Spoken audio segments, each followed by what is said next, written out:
بینرین آژانساخانی اف دمه باش پروژه جوتسایی ده ناحیه در کار دهده جبجه کرنه اما که آژانساخانی ده دیفچونه که این اف پروژه چاوه و دکن گیب داوی هید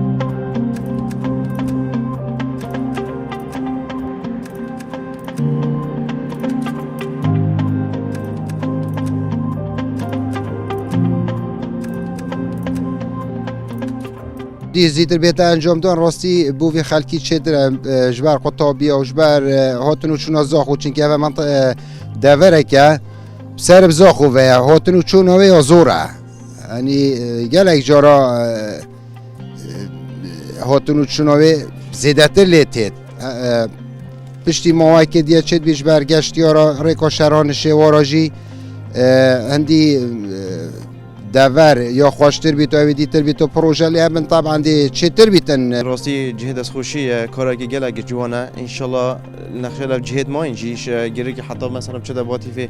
وقتی جهد گشت و گذار ده پتر پیش کفت ام حاصل که حکومت ما گله پیتای بده جهد گشت و گذار در کار وقتی جهد گشت و گذار یا وجام سوارت که ماسی گله که ماسی در کاره حتی وقتی به پارک گشنی نه اما خلک که هاوی نبچه جه استراحت خواب کرد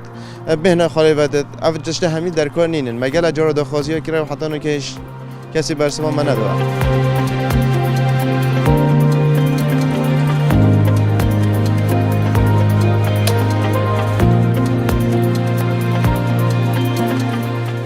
شاید در کارت بجنی حتی که حتی قناعه که وقتی فلکه هیزوان بجنی پاشی دیده تمام کنی حتی نزدیکی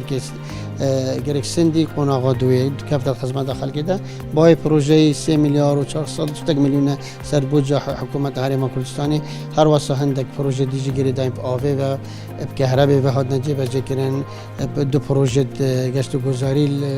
کفتا بهری هر واسه شلال سیلاب شلال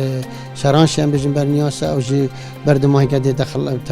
خلاص بینده بید که خدمت داخل کده